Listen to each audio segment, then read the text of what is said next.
તો શું કીધું પેલું? હા બોલો ને બેન. રિપોર્ટ કરાવેલા, ગર્ભાશય નળીમાં એક ખુલ્લી હતી ને એક બંધ હતી. અચ્છા, એટલે રિપોર્ટ કઢાવ્યો ત્યારે ગર્ભાશયની નળી બ્લોક છે એવું કીધું. નમસ્કાર દર્શક મિત્રો, આજે આપણે એક એવા દંપતીને મળી રહ્યા છે કે જેમને ત્યાં સંતાન પ્રાપ્તિની સમસ્યા હતી. હવે આમ જોવા જઈએ તો આજે દિન પ્રતિદિન નિસંતાન દંપતીના કિસ્સાઓ વધતા જ જાય છે અને એક ગામ નહીં, બધા જ ગામની અંદર આવા કિસ્સાઓ જોવા મળે છે. તો શું કારણ હોઈ શકે? તો કારણો તો ઘણા બધા હોય છે પ્રેગ્નન્સી ન રહેવા પાછળના, પણ એમાંનું જ કંઈક કારણ એમની પાસે પણ છે કે જેના કારણે પ્રોબ્લેમ હતો અને પ્રેગ્નન્સી રહેતી નહોતી. તો આપણે એમના પરિચય સાથે જ વધુ વિગત જાણીશું કે જેથી બીજાને પણ એમના અનુભવ દ્વારા કંઈક ફાયદો થાય. તો સૌપ્રથમ તમારો પરિચય આપજો. શું નામ છે તમારું? મારું નામ નિલેશ કુમાર કનુભાઈ પટેલ, ગામ બિનાર, તાલુકો વાંસદા, જિલ્લો નવસારી. ઓકે, અને તમારું નામ? મારું નામ સોનલ કુમારી નિલેશભાઈ પટેલ, ગામ ભીનાર, તાલુકો વાંસદા, જિલ્લો નવસારી. ઓકે, હવે તમારા ખોડામાં આજે બાળક છે, છોકરો છે કે છોકરી છે? છોકરી. અને કેટલા મહિના થઈ ગયા?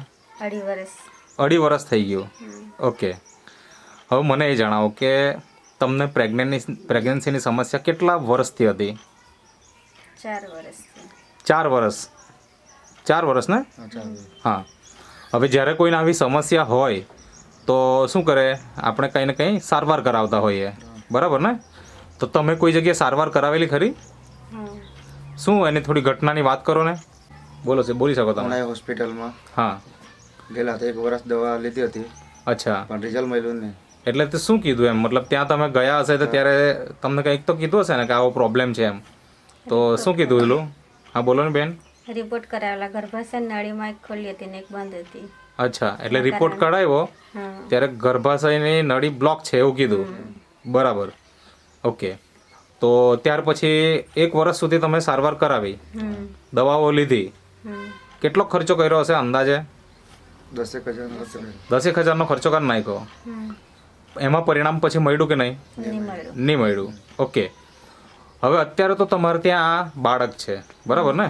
હવે જ્યારે બાળક નહીં હોય ને તો આપણે એવું તો હોય ને કે એક જ જગ્યાએ જઈને બેસી રહીએ એમ, બરાબર ને? તો ક્યાં ક્યાં ગયેલા? બીજી કોઈ જગ્યાએ ગયેલા ખરા? કોઈ દવાખાના, હોસ્પિટલ? બીજી જગ્યાએ નહીં બીજી જગ્યાએ નહીં. કોઈ ભગત હોવાનું કંઈ કરાવેલું ખરું? હા, ભગતનું કરાવેલું. તો શું કહેતા હતા ત્યાં?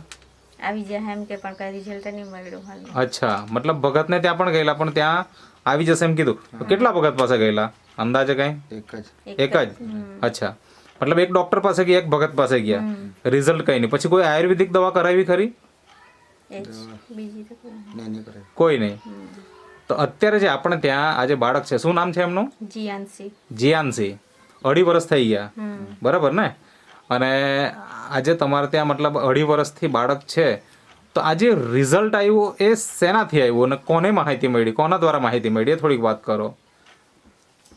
એ પ્રસન્ન દોસ્તાને ઓળખો એટલે મેં અચ્છા, ફેસબુક પર જોઈ લેવાનો વિડીયો.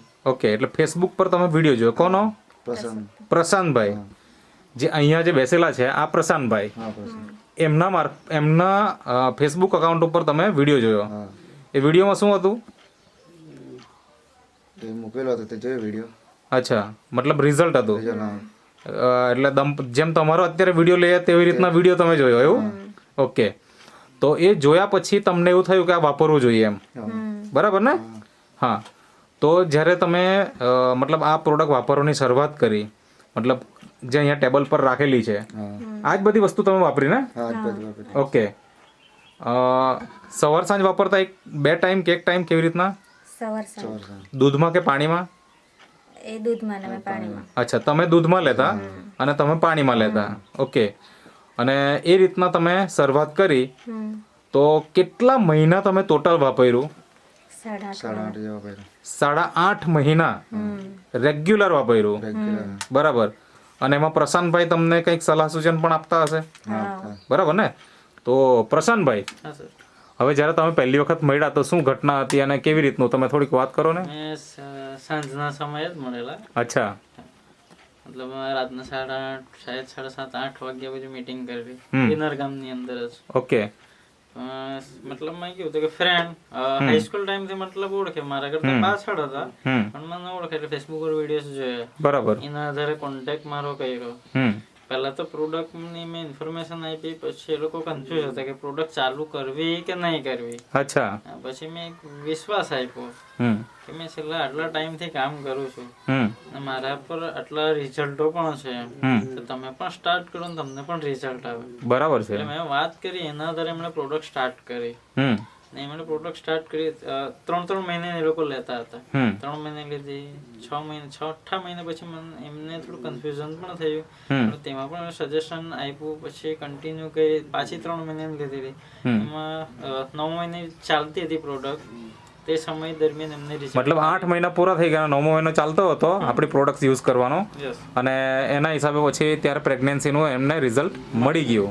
અચ્છા, હવે મને એ જણાવો કે આ તો આપણને રિઝલ્ટ પ્રેગ્નન્સીનું આવી ગયું, પછી તમને જે ડિલિવરી થઈ અને તે સમયે બાળકનું વજન કેટલું હતું, કંઈ યાદ કરું?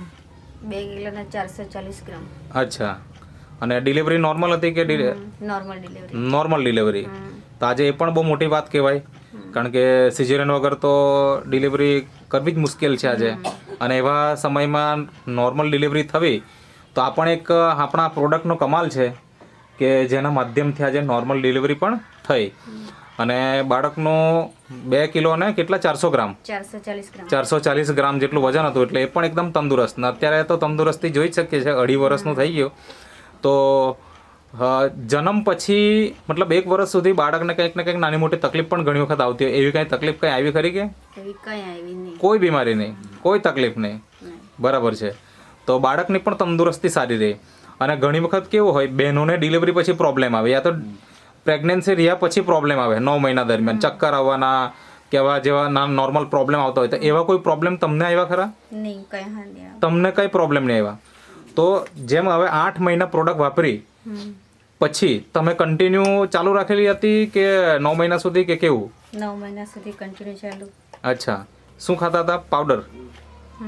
શરૂઆતના 4 મહિના કેપ્સ્યુલ્સ આપતો હતો. અચ્છા, સાથે કેમ ઓકે. તો કે બોડીમાં કેવું હતું કે કદાચ ગરમીનું પ્રમાણ વધી જાય, એના કારણે કદાચ મિસકેરેજના ચાન્સીસ રહી શકે, યા હાર્ટબીટની સમસ્યા પણ બહુ આવે.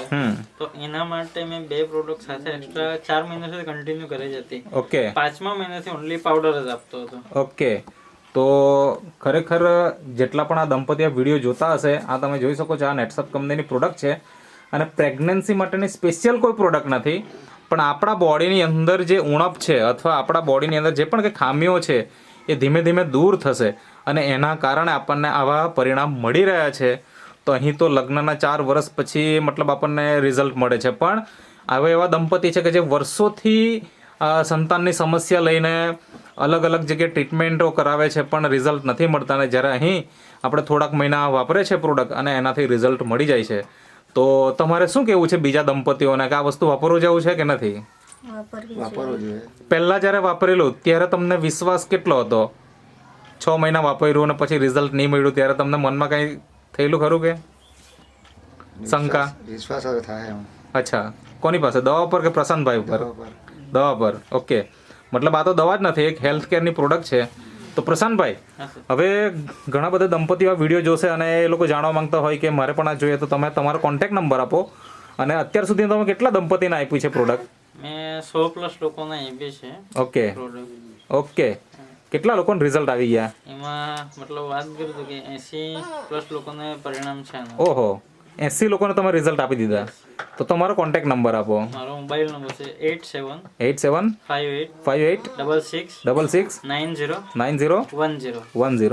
ઓકે. રહેવાનું છે ઉનાઈ. ઓકે. તો તમે જે ઇન્ટરવ્યુ આપ્યો તે બદલ તમારો ખૂબ ખૂબ આભાર.